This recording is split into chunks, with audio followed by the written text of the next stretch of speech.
My aunt told my kids their mom's a bee. She's not. So I told aunt's kids why their dad really left. Truth destroyed her. Now neither my kids nor hers talk to her. Christmas is way quieter now. Hey Reddit. My aunt decided to tell my kids their mother was unfaithful during our marriage. Complete lie. So I told her kids the real reason their father abandoned them 20 years ago. Turns out some truths are better left buried. Now she's got nobody, and I sleep like a baby. But let me back up and give you the full picture. I'm Michael, 41 years old, and I work as a senior logistics coordinator for a manufacturing company in Ohio. Started on the warehouse floor at 19, worked my way up through inventory management, operations, and now I coordinate supply chain logistics for 3 facilities across the Midwest. Make around $90,000 a year, own my house outright, and drive a 7-year-old Honda Accord that runs perfectly fine. My wife Sarah is a high school English teacher. She's been at the same school for 12 years, makes about $55,000, and genuinely loves what she does. She's one of those teachers kids remember years later, the one who actually cared whether they understood Shakespeare or just memorized quotes for tests. We met 15 years ago at a mutual friend's barbecue, got married 2 years later, and have 2 kids together. Emma just turned 13, honor roll student, plays volleyball, wants to be a veterinarian. Our son Jake is 11, into robotics and video games. The kid who can explain computer programming concepts I don't even pretend to understand. They're good kids. Not perfect, but good.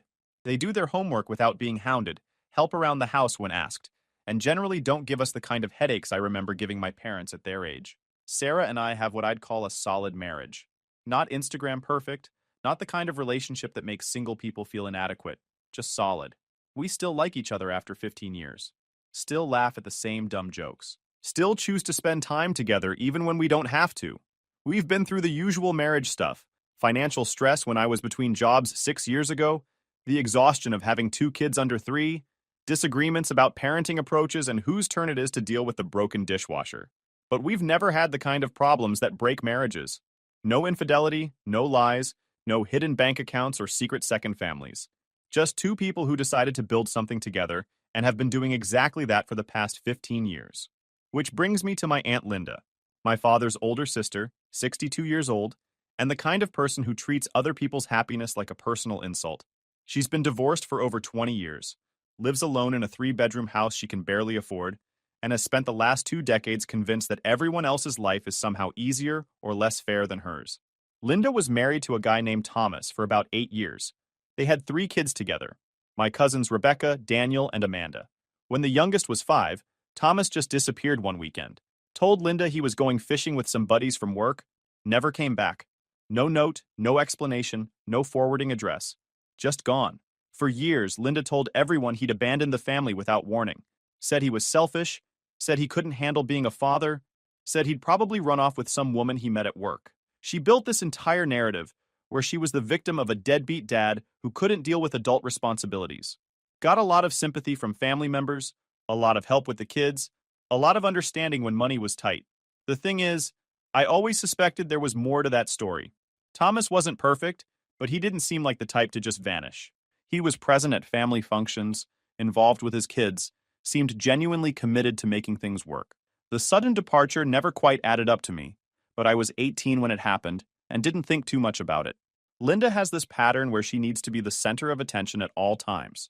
If someone announces good news, she immediately pivots the conversation to her problems. If someone's struggling, she one-ups them with how much worse she has it. She's the relative everyone tolerates, but nobody actually enjoys being around.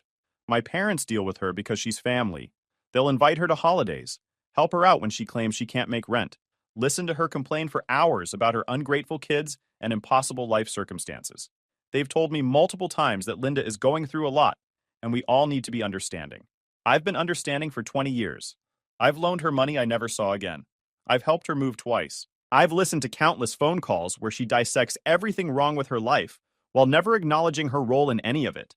I've bitten my tongue through family dinners where she makes passive-aggressive comments about Sarah's career or our parenting choices. But I drew boundaries. Linda wasn't allowed to babysit our kids after she left 5-year-old Emma alone in a park while she went to a nearby store. She wasn't welcome to just drop by our house unannounced after she showed up demanding to borrow our car for a week without explanation. I maintained basic politeness, but kept significant distance. Sarah, to her credit, never complained much about Linda. She'd roll her eyes after family gatherings and make observations about Linda's behavior that were spot on, but she never pushed me to cut ties completely. She understood family dynamics are complicated and respected my choice to maintain minimal contact. The problem started about 6 months ago, when Linda apparently decided Sarah was the reason for all her problems. I'm still not entirely sure what triggered it. Maybe it was seeing us at a family wedding looking happy together. Maybe it was Sarah getting recognized at a school assembly for her teaching. Maybe Linda just needed a new target for her resentment. She started making little comments at family functions. Observations about how Sarah seemed distant or cold. Questions about whether everything was okay in our marriage delivered with fake concern. Mentions of how she'd heard teaching environments can be stressful and lead people to make poor choices. Nothing overt enough to confront directly, just constant small needles designed to plant seeds of doubt. My parents noticed but did what they always did with Linda. Made excuses. She's lonely. She's struggling. She doesn't mean anything by it. Just ignore her. I pushed back harder than usual, told them the comments needed to stop, but they thought I was overreacting. Then came the incident that changed everything. It was a Saturday afternoon in late September. Sarah had a professional development workshop at her school, one of those mandatory all-day things about new curriculum standards and assessment strategies. I was home with Emma and Jake, planning to take them to the park and maybe grab pizza for dinner.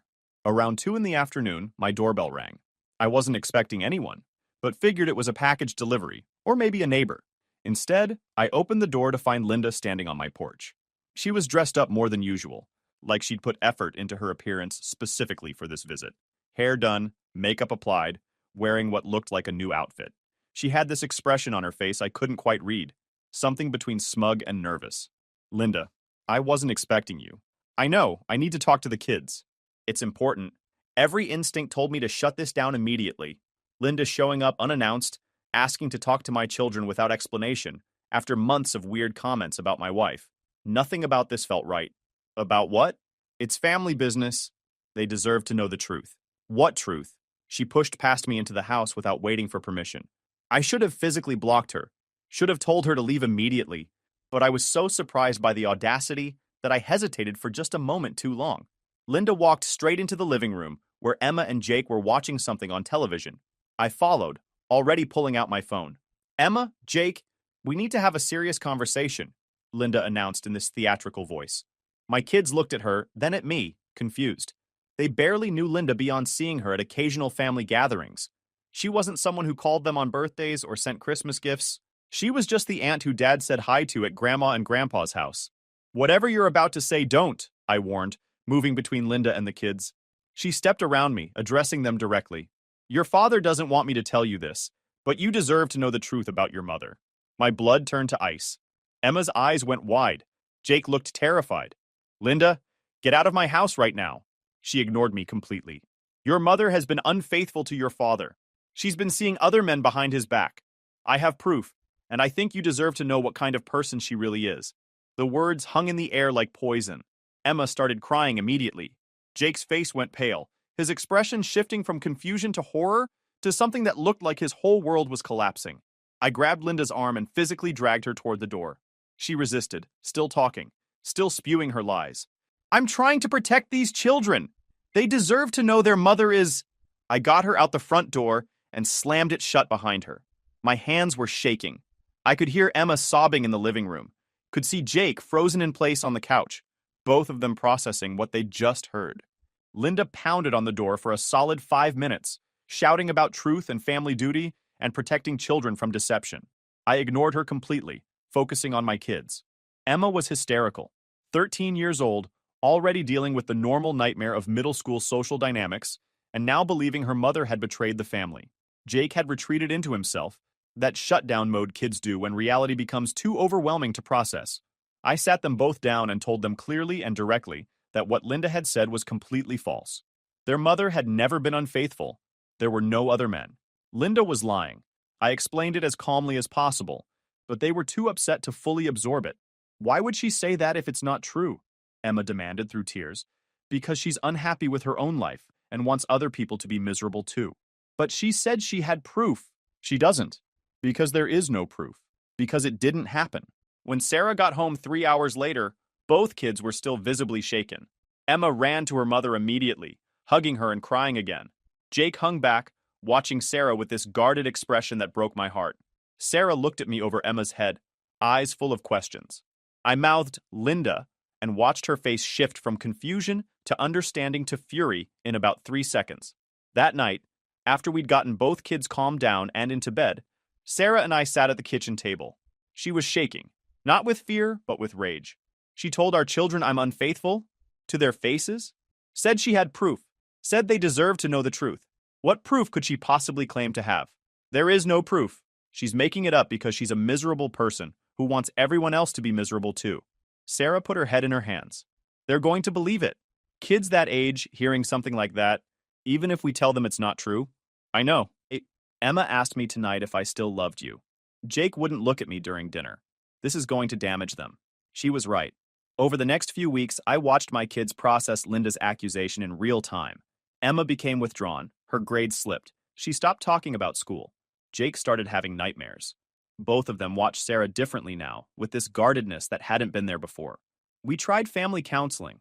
The therapist was helpful, working with Emma and Jake to understand that people sometimes lie for complicated reasons. But the damage was done. The seed of doubt had been planted in their minds during crucial developmental years. I was ready to go to war. Sarah wanted to pursue legal action, talk to lawyers about slander and defamation. My parents, when I told them what happened, were horrified but still made excuses for Linda. She's been under a lot of stress. She's not thinking clearly. Maybe she misunderstood something she saw. She didn't misunderstand anything, I shouted at my father over the phone. She deliberately told my children their mother is a cheater.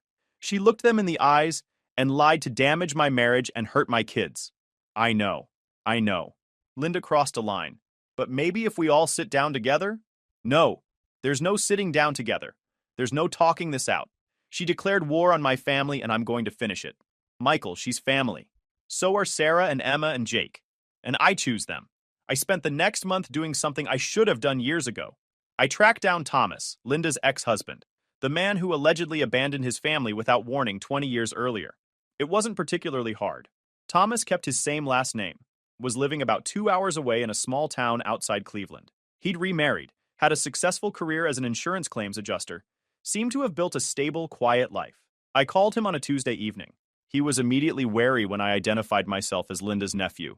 I haven't talked to anyone from that family in 20 years, he said carefully. Whatever Linda told you about me, I want to know what really happened. The truth. Why you left. Long silence.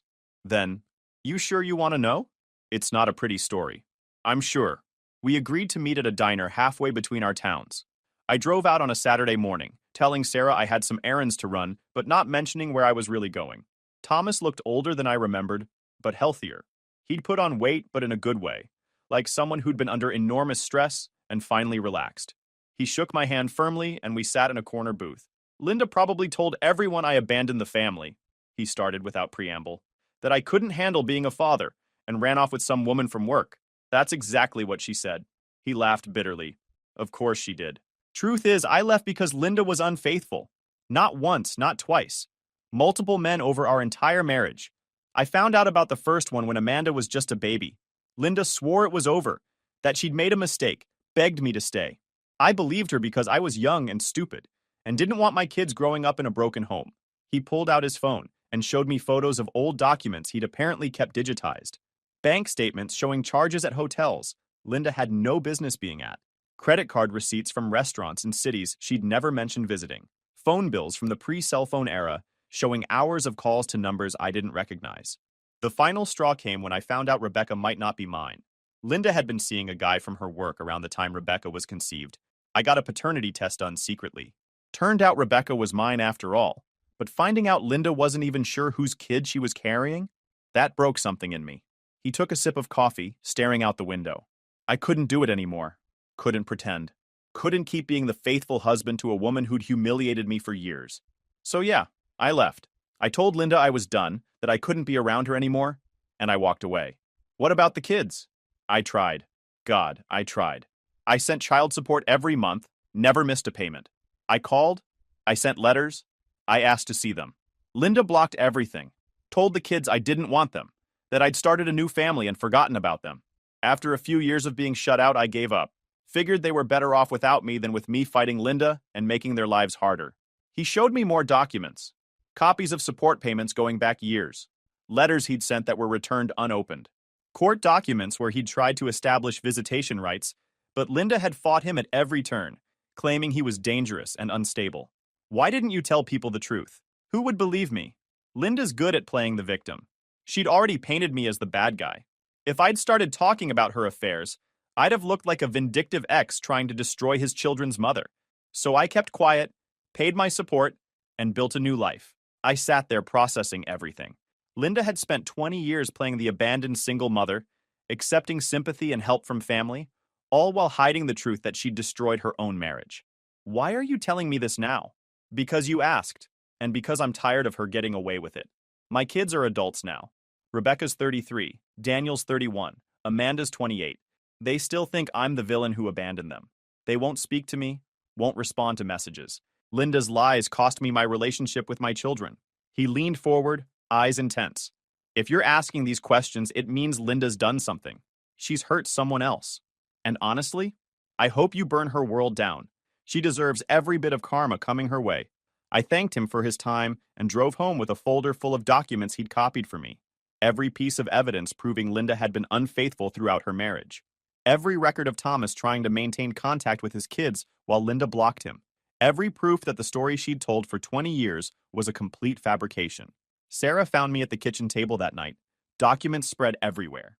What is all this? I told her everything. Thomas's story, the evidence, Linda's decades-long lie. By the time I finished, Sarah was pacing the kitchen. She accused me of exactly what she did. She tried to destroy our family the same way she destroyed hers.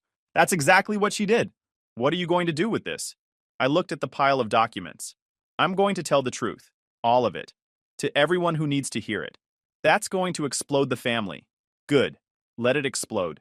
I'm done protecting people who use family as a shield for terrible behavior. I started with my parents. Called them over on a Sunday afternoon. Sat them down in our living room. And laid out everything. Showed them the documents. Told them Thomas's story. Explained in detail how Linda had lied for 20 years. My mother went pale. My father's jaw clenched tighter and tighter as I talked. They'd spent 2 decades helping Linda, believing her story, treating Thomas like the villain. Now they were learning it was all backwards. Why didn't Thomas say anything? Mom asked weakly. He tried. Linda shut him down, played the victim, and everyone believed her because she's family, and he was just the ex-husband. We gave her so much money over the years, Dad said quietly. Every time she claimed she couldn't make rent or feed the kids, we helped. We thought we were supporting a woman abandoned by her husband. You were supporting someone who destroyed her own marriage, then lied about it for sympathy and cash. My mother looked physically sick. What about Rebecca and Daniel and Amanda? Do they know? They think their father abandoned them. They've spent their entire adult lives believing their dad didn't want them. And it's not true. My parents sat in silence, processing. Finally, Dad looked up. What do you want us to do? Tell them. Tell Linda's kids the truth. They deserve to know why their father really left and that he didn't abandon them. That will destroy Linda. Linda tried to destroy my marriage and traumatize my children with lies. She doesn't get protection anymore. 2 days later, my parents called a family meeting. Invited Rebecca, Daniel, Amanda, and Linda. I wasn't there, but my father called me afterward and told me what happened.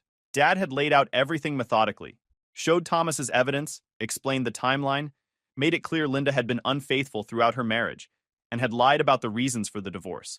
He'd explained that Thomas had tried to maintain contact, but Linda had blocked him, that their father had never abandoned them. Linda's initial reaction was denial. Called it all lies, said Thomas had fabricated everything, claimed this was some conspiracy to make her look bad. But the evidence was overwhelming. Decades of documentation don't lie. Rebecca apparently started crying. Daniel got very quiet. Amanda stood up and walked out without saying a word to Linda. Linda tried to follow Amanda, but Daniel blocked her, Dad said. Told her not to come near any of them until they decided how to handle this. Rebecca couldn't even look at her mother, just sat there crying while reading through the documents. How's Linda? Completely falling apart, screaming about betrayal, about family loyalty, demanding we take her side. And we told her we're done. Your mother and I have spent 20 years helping someone who lied to us constantly. We're finished. Over the next 2 weeks, the fallout continued. Rebecca tracked down Thomas's contact information and called him. I don't know what they talked about, but she later told my parents it was the first real conversation she'd had with her father in 20 years. Daniel and Amanda followed suit. All three of Linda's kids started rebuilding relationships with the father they'd thought abandoned them, while simultaneously cutting their mother out of their lives completely. Linda tried calling me repeatedly. I never answered. She showed up at my house twice, and I threatened to call the police. She sent messages through other family members trying to explain or justify what she'd done. I ignored all of it. But the most important impact was on Emma and Jake. Once they learned the truth about Linda, that she'd lied about their mother, because she'd done exactly what she accused Sarah of, something shifted in them. The doubt that had been planted started to fade. They could see the pattern. Linda was someone who lied to hurt people. Emma came to me about a month after everything came out. I'm sorry I believed Aunt Linda, even for a little bit. You're a kid. Adults you're supposed to trust told you something horrible. That's not your fault. I knew Mom wouldn't cheat. I knew it. But hearing someone say it out loud made me question everything. That's what people like Linda do. They plant seeds of doubt even when there's no reason for doubt to exist. Is Aunt Linda going to be at Christmas? No, she's not invited to our house anymore. And if other family wants to include her in their gatherings, we probably won't be there. Emma hugged me tight. Good. I don't want to see her ever again. Jake was processing everything differently, but when I asked him directly how he was doing, he said something that surprised me. I'm glad you showed everyone what she really was. She tried to break our family, and you made sure everyone knew the truth. My kid understood justice at 11 years old better than most adults I know. That December, we had the quietest Christmas in family history. Linda wasn't invited to my parents' house. My parents made it clear that any family gathering they hosted would not include her, unless and until she took genuine responsibility for decades of lies. Linda's kids all spent Christmas with Thomas and his wife, first time they'd celebrated with their father in over 20 years. Rebecca posted a photo on social media, her, Daniel, Amanda, Thomas, and Thomas's wife all together, smiling. The caption just said, "Finally." Linda spent Christmas alone. I know because my mother, despite everything, still felt guilty enough to call and check on her. Linda apparently spent the day crying and trying to convince Mom that everyone was being unfair to her. Did she apologize? I asked when Mom told me about the call. No. She's still claiming Thomas must have forged documents or that we're all misunderstanding the situation. She won't admit what she did. Then nothing changes. It's been 6 months since the truth came out. Linda is effectively estranged from the entire family. Her own children have moved on, building relationships with their father and moving forward with their lives without her.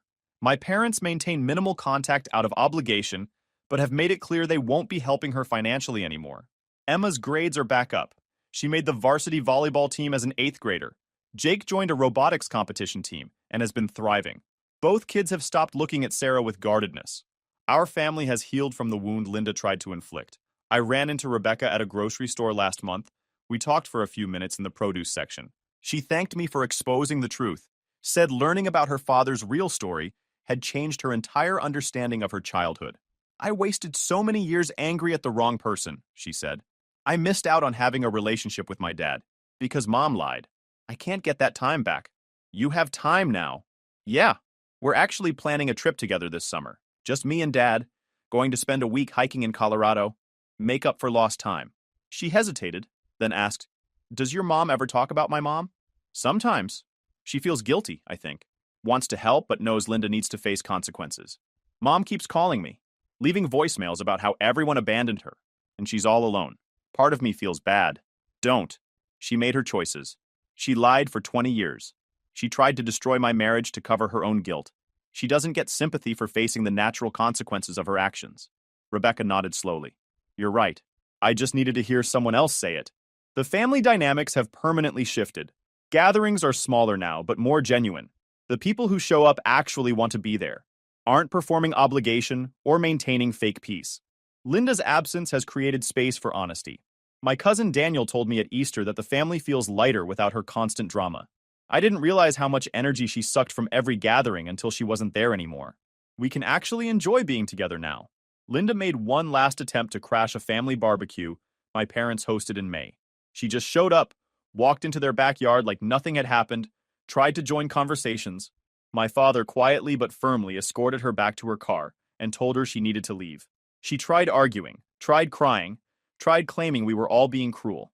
Dad just repeated, You need to leave. You're not welcome here. I watched from the porch, felt nothing. No anger, no satisfaction, no guilt. Just nothing. She'd become a non-entity to me. Someone whose actions had consequences she finally had to face. Sarah came up beside me, slipping her hand into mine. Think she'll ever take responsibility? No. People like Linda don't. They'll rewrite history in their heads until they believe their own lies. She'll die convinced she's the victim. Does that bother you? Not even a little bit. She can believe whatever she wants. The people who matter know the truth. Emma and Jake were playing cornhole with their cousins, laughing and talking trash. Normal kid stuff. No visible trauma from Linda's attempted sabotage. They'd moved on. Thomas showed up about an hour into the gathering.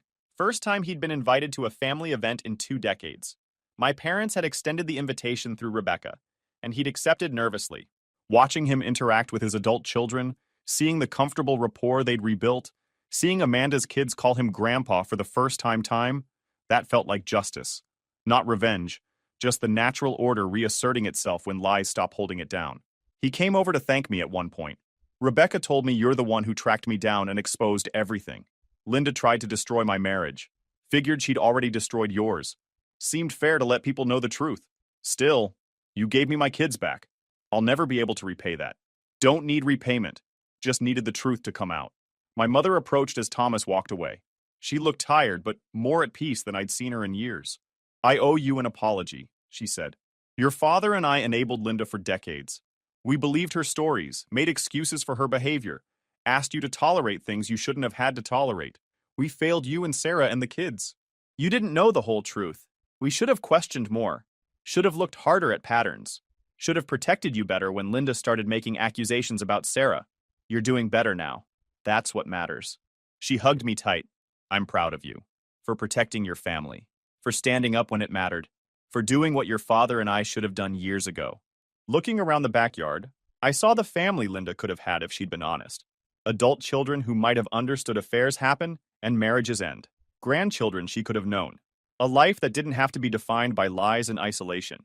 She'd chosen differently. Chosen to lie, to play victim, to manipulate. And now she was alone. Cut off from everyone she'd spent decades claiming to love. The kids came running over, begging for someone to judge their cornhole competition. Sarah volunteered, leading both teams over to review their scores and settle the dispute. Emma was arguing her point with the kind of intensity she usually reserved for book report presentations. Thomas's wife brought out a homemade pie she'd baked. Rebecca announced she'd gotten engaged. Daniel mentioned his promotion at work. Amanda showed off photos from her daughter's dance recital. Normal family moments, no longer overshadowed by Linda's need for attention and drama. This was what family gatherings should feel like. People who chose to be there, sharing genuine moments, without walking on eggshells around someone's fragile ego. My phone buzzed. A text from an unknown number. You destroyed my life. I hope you're happy. Linda. Still not understanding that she'd destroyed her own life. Still convinced everyone else was the problem. I blocked the number without responding. She didn't deserve my energy anymore. Didn't deserve anyone's energy. She'd made her bed with 20 years of lies and manipulation. Now she could sleep in it alone. Sarah noticed me checking my phone and raised an eyebrow. I shook my head slightly. Nothing important. She understood and turned back to mediating the great cornhole debate of the evening. Later that night, driving home with Sarah and the kids, Emma asked from the back seat, "Is Aunt Linda ever going to say sorry?" "Probably not, honey." "That's sad. She could have just told the truth from the beginning and none of this would have happened. Some people would rather lie and be victims than admit they made mistakes. That's a stupid way to live." Sarah laughed. "Yeah, kiddo, it really is." Jake piped up, "I don't miss her at family stuff." "Is that mean?" "No. You're allowed to not miss people who tried to hurt our family." "Good. Because I don't." At home, after the kids went to bed, Sarah and I sat on the back porch. Summer evening, crickets chirping, the kind of peaceful moment that would have been impossible 6 months earlier when we were managing the fallout from Linda's accusations. "Think we'll ever hear from her again?" Sarah asked. "Probably. She'll keep trying. But it won't matter. The truth is out. Everyone knows what she did. She's got no power anymore. Your mom looked happier tonight. She's not carrying Linda's problems anymore. Neither is Dad. They can actually enjoy family time. And the kids seem okay? Better than okay. They bounced back because they're resilient and because we dealt with the problem instead of enabling it." Sarah leaned against my shoulder. "Thank you for protecting us. For not letting her lies win. That's not something you need to thank me for. Protecting my family is just what you do. Still, a lot of people would have kept the peace, let Linda keep playing victim, avoided the confrontation. Yeah, well, I'm not most people. And our kids deserve to know their mother is exactly who we've always told them she is. Someone faithful and honest who loves them completely. We sat in comfortable silence for a while. My phone buzzed again. Another message from a blocked number. Linda trying different phones to get through. I ignored it completely. YouTube just dropped this new hype feature. If you're hooked on this story, smash that hype button. It tells YouTube this video deserves to blow up, and it keeps even crazier stories coming your way.